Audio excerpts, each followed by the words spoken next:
আপনি জীবনে যত কিছুই পান না কেন আপনার মনে হবে যে এটা যথেষ্ট না। আপনি কখনোই খুশি থাকবেন না। যেটাই পান, যত কিছুই পান জীবনে, কখনোই খুশি থাকবেন না। এটা খুশি থাকার কোনো ওয়েই না, কোনো পথই না। এটা কেন আমি একটা বাস্তব উদাহরণ দিয়া বলতেছি। আমি জীবনে অনেক ফাস্টফুড খাইছি, মানে জীবনে এত পরিমাণ খাইছি, প্রতিদিন এত পরিমাণ খাইছি যে আমার মনে হয় যে এতদিনে আমার কিডনি, হার্ট সবকিছু ড্যামেজ হয়ে অলরেডি মইরা যাইতাম। তো কেমনে বাঁচতেছি এটা আমি জানি না। তো এটা আমি প্রাউডলি বলতেছি না, খালি রিয়ালিস্টিক উদাহরণ হিসেবে বলতেছি যে আমি যতই খাইছি, যত জায়গা থেকে খাইছি, আমার মনে হয়েছে যে অনেকগুলাই মিসিং আছে। মনে করেন এলাকার প্রত্যেকটা দোকান দোকান খাইয়া ফেলছি, অন্য এলাকার গুলা আমি খাইতে পারিনি, এটার আফসোস থাইকা যায়। তো একজন KFC তে খাইছে, বার্গার কিং এ খাইছে, সে পিৎজা হাটে খাইতে পারে নাই, এটার আফসোস থাইকাই যায়, এটা স্বাভাবিক।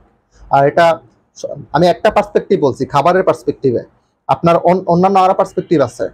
মনে করেন যে এই যে হাউজিং এর ক্ষেত্রে, আপনার একতলা বিল্ডিং আছে, আপনার কেন দুইতলা নাই, তিনতলা নাই, দশতলা নাই, মানে এটার আফসোস থাকেই, সবারই থাকে।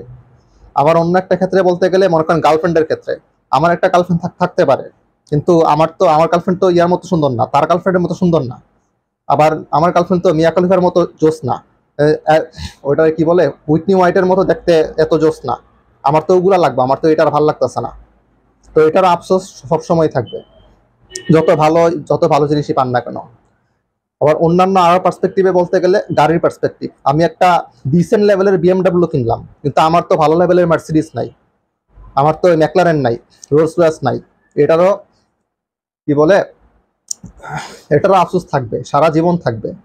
আপনি ভালো লেভেলের মার্সিডিজ কিনলেও পরেরটার আফসোস সারা সারা জীবন থাকবে।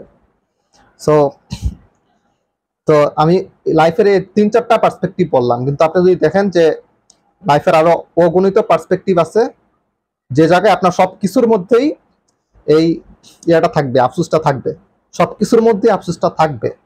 সো এটা বাস্তবসম্মত উদাহরণ এটাই দিয়ে বুঝাইলাম যে আপনি জীবনে যা কিছুই পান, কখনোই সেটা কিন্না হোক, আর্ন করা হোক, বা অ্যাচিভ করা হোক আপনার শক্তি দিয়া, আপনি কয়েকদিন খেললা পরে আর সুখী থাকবেন না, আরো ভালো জিনিস লাগবে, এটা স্বাভাবিক।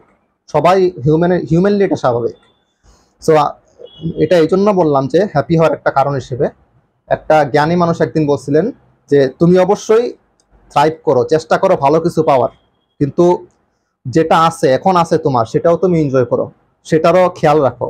এর মানে হচ্ছে আপনি অবশ্যই পরবর্তীতে ভালো গার্লফ্রেন্ড পাইতেই পারেন, আমিও পাইতে পারি, কিন্তু এখন যেটা আছে সেটার টেক কেয়ার করলাম।